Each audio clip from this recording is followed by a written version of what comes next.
when we're going through grief, and we're talking about complicated grief this time, and the grieving is a process which we understand, and it's so unpredictable. You know, grieving is so unpredictable, and what I mean by that, there's an expectation and just a little bit of a review in the point that we understand what's happening to our bodies, what's happening while we are mourning, because the mourning is the actual, you know, physiological or the actual process of going through something that involves grief. And grief is actually the emotional process. It's the pain part, unfortunately.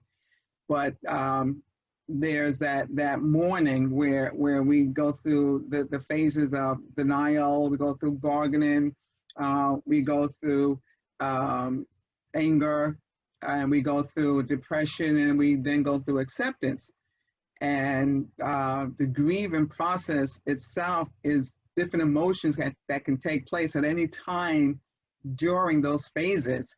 And going through those phases, sometimes we may almost feel like we maybe turning a page or turning a corner, as they say, and find ourselves going right back to the beginning, where we're just in denial perhaps, or we're angry, you know, or we start trying to rationalize a lot of things we talked last time about bargaining. You know, what could any of us, you know, with the other ladies that were on the line, what can any of us have done differently that may have made a difference?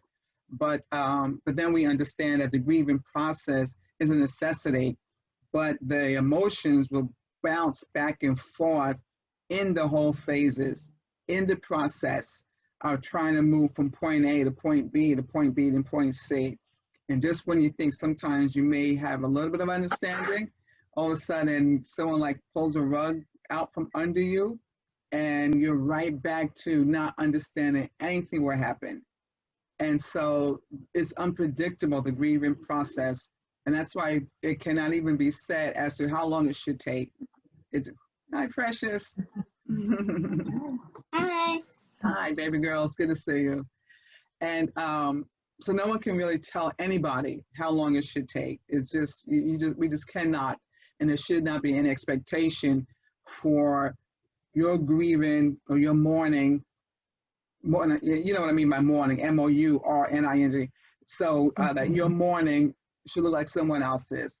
There is no comparison. As similar as it may be, everyone goes through it differently based on the relationship, based on whom it was that may have predeceased you, or based on whatever the loss is, whether it be finances, whether it be a job, whether it be a home, whether it be the loss of friends or family members that may still be very much alive, but still not in your presence.